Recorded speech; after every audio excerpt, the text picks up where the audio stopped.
আমাকে লাঠি দিয়ে মারছে ভাই। উনি আমাকে বলতেছে তুই আসামি, তুই চুপ। একটা কথা পুলিশের হাতে মার খেয়ে এভাবেই সবার সামনে কেঁদেই ফেলল জাতীয় দলের ক্রিকেটার নাইম হাসান। গলা চেপে ধরা সহ পিছন থেকে লাঠি দিয়ে আঘাতও করা হয় নাইমকে।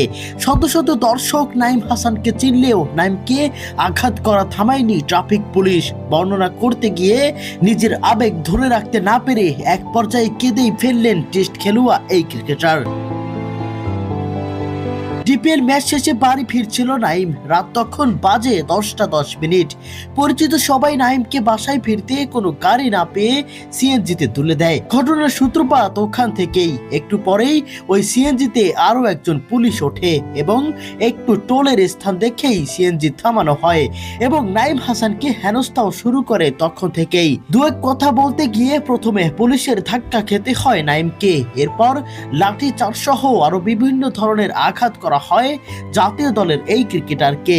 এছাড়াও আবারও সিএনজিতে ধাক্কা মেরে আটকে দেয় পুলিশ। এরপর গলা চেপে ধরে নাইমকে। পুলিশকে কিছু জিজ্ঞাসা করার আগেই পুলিশ নাইমকে আসামি বলে আখ্যায়িত করে হুমকিও দেয়। পরক্ষণেই ভয় পেয়ে যায় নাইম হাসান।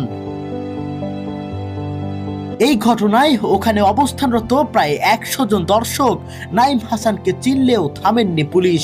দর্শকদের ঢল ও চাপের পরেও নাইমকে গলা চেপেই ধরে রাখছে শফিক নামের ওই পুলিশ। সাথে নাইমের সব ব্যাগও নিয়ে নিয়েছে তারা। এমন ঘটনা বিস্তৃত বলতে গিয়ে কান্না করে ফেলেন নাইম। নিজেকে জাতীয় দলের ক্রিকেটার নয়, একজন সাধারণ জনগণের চোখে দেখেও অসন্তোষ প্রকাশ। তার মতো খেলোয়াড়ের সাথে যদি এমন করে পুলিশ, তাহলে সাধারণ জনগণের সাথেই বা কেমন করবে।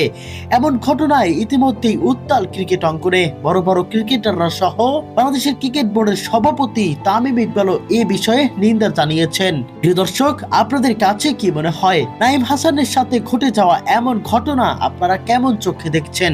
কমেন্ট বক্সে অবশ্যই জানিয়ে যাবেন।